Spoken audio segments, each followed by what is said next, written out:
When the holiday season arrives, I have this tradition that I'm sure many of you also have, of rewatching some of my favorite sagas. Harry Potter, Lord of the Rings, Back to the Future, Jurassic Park, Indiana Jones, Spider-Man. This year, I watched Star Wars. The original movies and the prequels are a no-brainer. They make me feel like a kid again.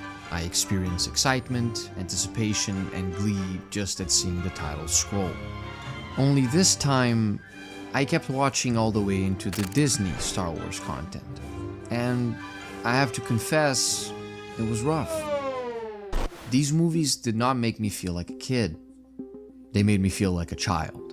Walt Disney agreed to pay $4 billion for Lucasfilm. Wow, we can make a lot of money. The biggest opening in the history of cinema, The Jedi. Now, if you do anything that's not a sequel or not a TV series, they won't do it. And it really shows an enormous lack of imagination.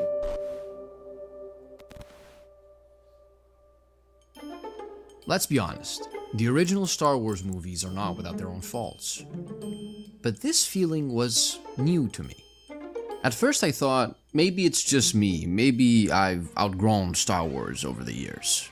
I thought that just as the prequels were silly movies that I enjoy, the sequels were probably the same for a new generation, and I just didn't get it. But even as I watched other content, such as the acclaimed series The Mandalorian, I couldn't shake this feeling from the back of my mind.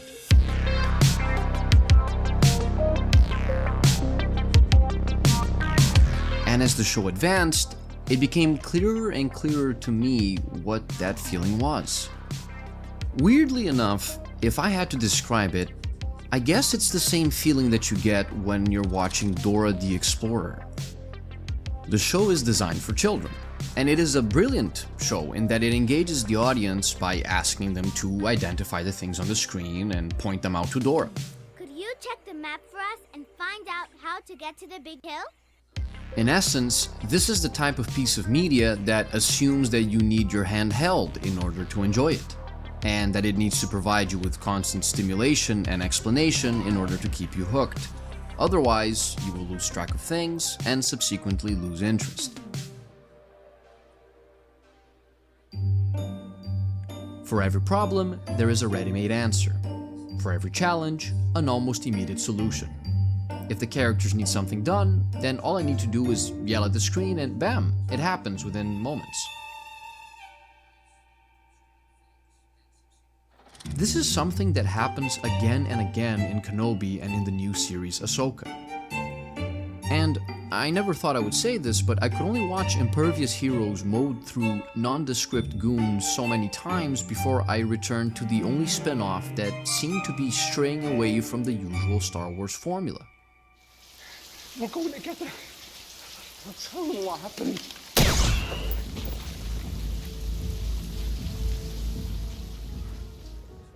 I remember how shocked I was back when I first saw it. It felt different. Ruthless espionage with no loose threads, contraband, guerrilla tactics, fallible, morally ambiguous, and emotionally exhausted people. All of it has made me firmly believe that Rogue One and Andor do a better job of showing the nature of the galactic civil war than any other piece of Star Wars media has to date.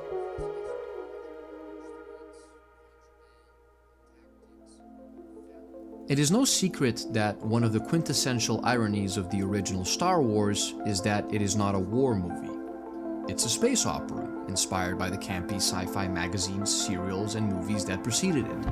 I mean, we call it space opera, but people don't realize it's actually a soap opera. And it's all about family problems and that kind. It's not about spaceships. An adventure where a chosen hero rescues a princess and gets a medal at the end. As beloved as the movie is, its narrative reads like a story for children. In the words of director Irvin Kershner, Star Wars is more akin to a fairy tale than a conventional sci-fi story. And that is fine. To be clear, saying that Star Wars is accessible to children is not a criticism. This is and has always been by design. Contrary to most sci-fi, which uses distant futures and imagination-defying technology to offer insights on philosophically charged subjects, like transhumanism, the limits of scientific knowledge, and the human condition across time and space, Star Wars has always opted to keep its main narrative beats accessible to people of all ages.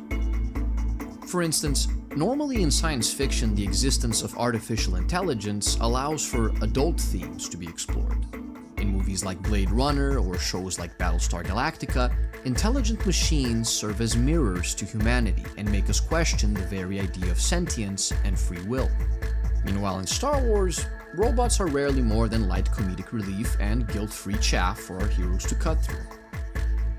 Likewise, the endless narrative possibilities that alien species provide, which are explored in franchises like Star Trek or Warhammer 40,000, ultimately end up sidelined, and non-humans seem to exist mostly for cosmetic purposes, or again, for comedic relief.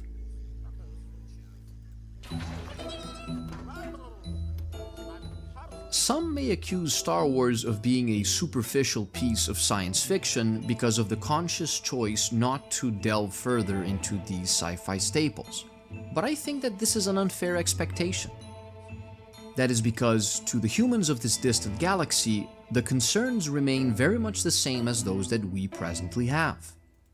It is probably why we can relate to them so much. More than anything else, the story of Star Wars is driven by humans, and at the heart of the story, there are always human themes and ideas. The most fundamental of which is the conceptual battle of good against evil.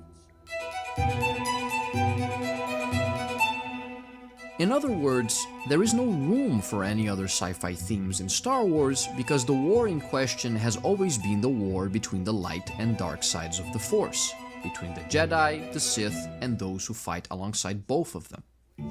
These are the themes of an epic fantasy translated into a sci-fi setting. And in a universe torn by perpetual struggle between good and evil, there is little room for other subjects besides those involved in this battle. And this is never clearer than during the Galactic Civil War.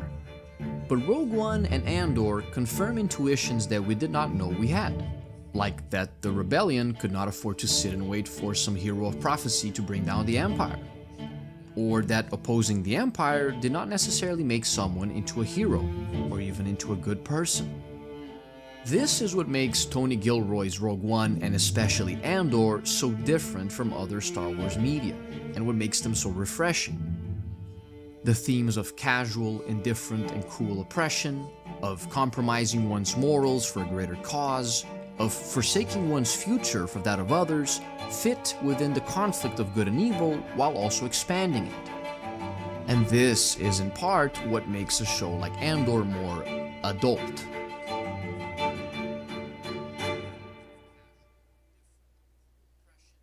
One may accuse Tony Gilroy of losing the spirit of Star Wars by alienating the part of its audience that is more enamored with the fantasy aspects, like the lightsabers, the Jedi, and the Force, which, while more appealing to children than dramatic narratives, are also beloved by adult fans, myself included.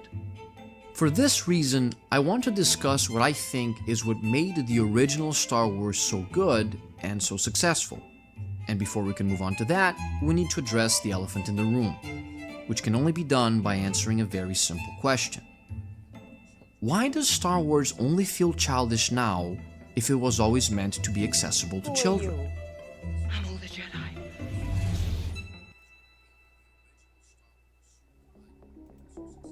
Saying that Star Wars is accessible to all audiences does not mean that it is childish. But to pretend like Star Wars was always intended for children is reductive. Even in the original movies, we can already see glimmers of something more. The Empire Strikes Back is a very distinct movie from the original, a sequel that clearly sought to expand the universe while also making the characters more complex. Most importantly, the choices made in this movie unequivocally de-infantilize the world of Star Wars. There is stuff behind it. It's not just a space battle. There's more to it than that. In the opening Battle of Hoth, we finally get to see what a ground war looks like in this universe. and that the rebels are fighting in an unfair struggle where even after destroying the Death Star, they are still at a disadvantage in terms of logistics, budget, and military technology. This theme of unfair, overwhelming odds translates into the narrative beats of the movie, which has no problem taking its time to show us the triumphant heroes of the previous movie at their best, but also at their lowest.